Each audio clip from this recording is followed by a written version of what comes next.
Assalamualaikum warahmatullahi wabarakatuh. Selamat pagi, terima kasih dan selamat datang kepada Ibu Hari Wijayanti. Dan terima kasih juga kepada teman-teman yang online pada kesempatan pagi hari ini. Saya Miftahul Maulana dari kelas 10 IPA 5 mau presentasi atau menjelaskan tentang integrasi nasional. Di integrasi nasional ini terdapat isu SARA. Isu SARA yaitu isu yang sedang berkembang pesat pada belakangan ini. Isu SARA terdapat ada suku, agama, ras, kebudayaan, dan mata pencaharian. Saya akan jelaskan satu-satu yang saya sebutkan itu tadi. Yang pertama yaitu suku. Suku merupakan golongan sosial yang ada di masyarakat yang digunakan sebagai pembeda suatu golongan satu dengan golongan lainnya. Contoh-contoh suku dan asal daerahnya yaitu suku Jawa, biasanya kebanyakan di Pulau Jawa. Suku Tengger, biasanya di sekitar Gunung Bromo, Probolinggo, dan Jawa Timur. Suku Madura, biasanya kebanyakan di Pulau Madura. Suku Osing, biasanya kebanyakan di Kabupaten Banyuwangi di Jawa Timur. Suku Sunda, biasanya di Provinsi Jawa Barat. Yang kedua ada agama. Agama merupakan sistem yang mengatur tata keimanan, kepercayaan, dan kepribadatan kepada Tuhan yang Maha Kuasa, serta tata kaidah yang berhubungan dengan pergaulan manusia dan lingkungannya. Contoh-contoh agama dan asal daerahnya. Agama di Indonesia itu terdapat ada 6 agama, yaitu Islam, tempat ibadahnya di masjid. Penduduk Indonesia menerapkan agama Islam lebih dari 207 juta. Kitab suci agama Islam adalah Al-Quran. Yang kedua Protestan, tempat ibadahnya di gereja. Agama Protestan ini sebuah denominasi dalam agama Kristen yang muncul setelah protes Martin Luther pada 1517. Kitab suci agama Protestan adalah Alkitab. Ketiga adalah Katolik, tempat ibadahnya sama seperti Protestan di gereja. Kristen Katolik ini berawal dari kedatangan orang Maluku. Orang Maluku ini adalah yang pertama menjadi Katolik di Indonesia. Kitab suci agama ini adalah Alkitab. Yang keempat ada Hindu, tempat ibadahnya di pura. Agama Hindu berada di Bali. Kitab suci Hindu adalah Weda. 5 ada Buddha, tempat ibadahnya di Vihara. Agama Buddha berada di India. Kitab suci Buddha adalah Tripitaka. Yang keenam Konghucu. Konghucu tempat beribadahnya di Kelenteng. Penyebaran agama Konghucu dilakukan oleh orang-orang Tionghoa yang merantau ke Indonesia. Kitab suci Konghucu adalah Sisu Wujing. Setelah agama ada ras. Ras merupakan suatu pengelompokan manusia ke dalam suatu kelompok besar dengan perbedaan masing-masing kelompok yang diwariskan turun-temurun. Salah satunya perbedaan kulit. Ras Wedoid memiliki ciri-ciri kulit berwarna hitam, rambut keriting, tubuh sedang. Ditemukan di Maluku, NTT, dan Riau. Kemudian ada ras Papua Melanezoid, memiliki ciri-ciri yang sama dengan ras Wedoid, tetapi bibirnya lebih tebal dan ditemukan di Papua, Pulau Aru, dan Pulau Kai. Kemudian ada ras Negroid. Ras Negroid memiliki ciri-ciri kulit berwarna hitam, rambut ikal cenderung keriting, dan bertubuh tinggi.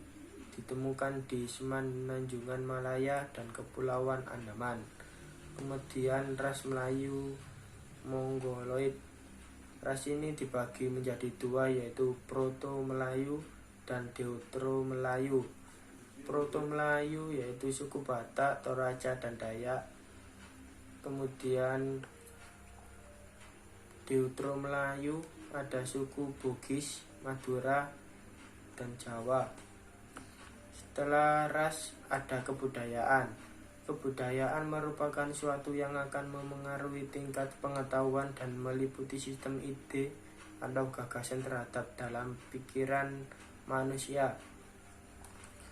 Contoh-contoh kebudayaan dan asal daerahnya itu seperti upacara-upacara adat. Upacara adat makan bajamba ada di Sumatera Barat. Mitoni, tedak, gerbekan ada di Jateng, Jatim, dan Jogja. Ritual tiwah ada di Dayak dan Kalteng. Ngaben ada di Bali. Kemudian setelah kebudayaan ada mata pencaharian.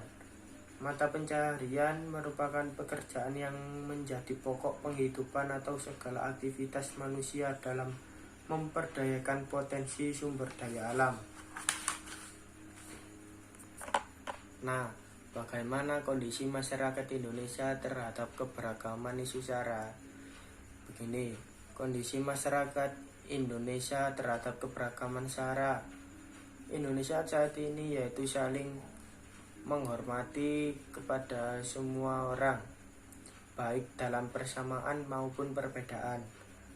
Sikap terhadap keberagaman SARA di Indonesia yaitu orang-orang menerapkan menghargai perbedaan, salah satunya menggunakan bahasa Indonesia dengan teman yang memiliki bahasa daerah yang berbeda dengan kita. Ikut gotong royong dengan baik tanpa memandang suku atau budaya mereka. Menjaga sikap toleransi dan menghormati perbedaan satu sama lain. Kemudian menyelesaikan masalah dengan cara musyawarah untuk mencapai mufakat. Di isu SARA ini ada 3 indikator, yaitu pertama, diskriminasi negara, terwujud dalam peraturan legal formal yang mendiskriminasikan agama minoritas. Indikator yang digunakan antara lain ada tidaknya peraturan yang melarang kegiatan ibadah atau minoritas, atau tidaknya peraturan pemerintah yang melarang pendirian rumah ibadah minoritas. Kedua, legislasi agama, mengacu pada produk hukum yang tidak secara spesifik menyasar agama minoritas, tetapi bertujuan mengatur moral dan kehidupan beragam. Contohnya, ada tidaknya aturan tentang penodaan agama, ada tidaknya aturan tentang pakaian wanita, atau ada tidaknya tentang homoseksual. Yang ketiga ada diskriminasi sosial, mengukur bagaimana masyarakat itu sendiri mendiskriminasikan agama minoritas.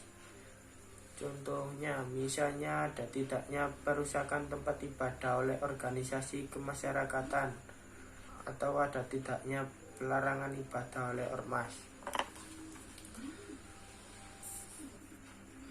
Di Indonesia ini pernah ada kasus konflik tentang SARA, yaitu konflik antar suku di Sampit pada tahun 2001. Konflik ini diduga akibat adanya warga Dayak yang dibantai oleh warga Madura yang menetap di sana. Akibat hal ini banyak orang yang meninggal dunia. Hal ini dikarenakan ingin berebutan wilayah. 2. Konflik antar agama di Ambon. Hal ini di tahun 1991. Orang-orang dari kelompok Islam dan Kristen saling serang dan menunjukkan kekuatannya. Bahkan banyak orang yang meninggal dunia juga. Yang ketiga, konflik antar etnis. pada tahun 1998. Kerusuhan yang terjadi di penghujung Orde Baru awalnya dipicu oleh krisis moneter yang membuat banyak sektor di Indonesia runtuh. Kerusuhan melebar dan menyebabkan banyak aset-aset etnis yang dijarah dan juga dibakar karena kemarahan. 4. Konflik antar golongan agama. Indonesia memiliki banyak sekali golongan-golongan dalam sebuah agama. Misalnya ada agama Islam NU, Muhammadiyah, dan Ahmadiyah. Konflik yang paling nampak terlihat dari golongan Ahmadiyah yang mengalami banyak tekanan dari kelompok di wilayahnya. 5. Konflik antar golongan dan pemerintah. GAM, RMS, dan OPM. Konflik ini terjadi akibat banyak dari milisi GAM menginginkan lepas dari Indonesia. Selain GAM ada RMS dan OPM yang ingin melepas dari Indonesia. Hal ini dikarenakan ingin merdeka di luar Indonesia tanpa banyak suku-suku lainnya. Solusi untuk menghadapi konflik ini yaitu berdoa pada Tuhan Yang Maha Kuasa, mengendalikan emosi, jangan mengambil orang lain dengan julukan berdasarkan syara, jangan menghakimi dan menerbitkan negatif tentang syara yang berbeda, dan jangan memaksa kehendak pada orang lain. Yang terpenting menghormati orang lain. Nah, ini yang terakhir. Bagaimana upaya yang dapat diperlakukan untuk menghadapi konflik di bidang ideologi politik, ekonomi, sosial budaya, dan pertahanan dan keamanan. Jadi upaya yang dapat diperlakukan untuk menghadapi konflik ini yaitu di bidang ideologi dengan cara penguatan ideologi Pancasila. Dengan menghafalkan Pancasila bisa untuk menguatkan konflik ini. Dilakukan mengamalkan nilai-nilai Pancasila dalam kehidupan sehari-hari. Yang kedua, bidang politik. Bisa mengembangkan demokrasi politik, mengadakan reformasi lembaga-lembaga politik, memperkuat kepercayaan rakyat, menegakkan supremasi hukum, dan memperkuat posisi Indonesia di kancah politik internasional. Selanjutnya, bidang ekonomi.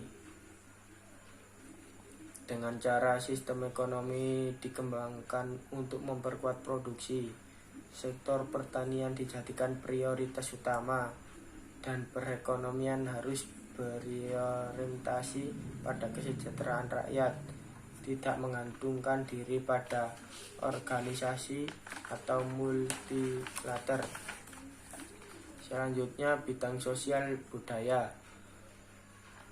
Dilakukan dengan cara penguasaan ilmu, pengetahuan, dan teknologi yang diambil dengan penguatan iman dan takwa, menguatkan tentang budaya dan wawasan Nusantara, meningkatkan rasa nasionalisme, dan menguatkan konsep Bhinneka Tunggal Ika.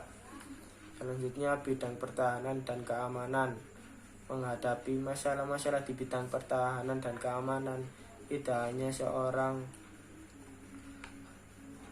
aparat keamanan, tetapi merupakan tanggung jawab seluruh warga Indonesia. Oke, itu tadi penjelasan saya tentang integrasi nasional. Semoga bisa dipahami dan bisa dimengerti. Sekian dari saya. Assalamualaikum warahmatullahi wabarakatuh.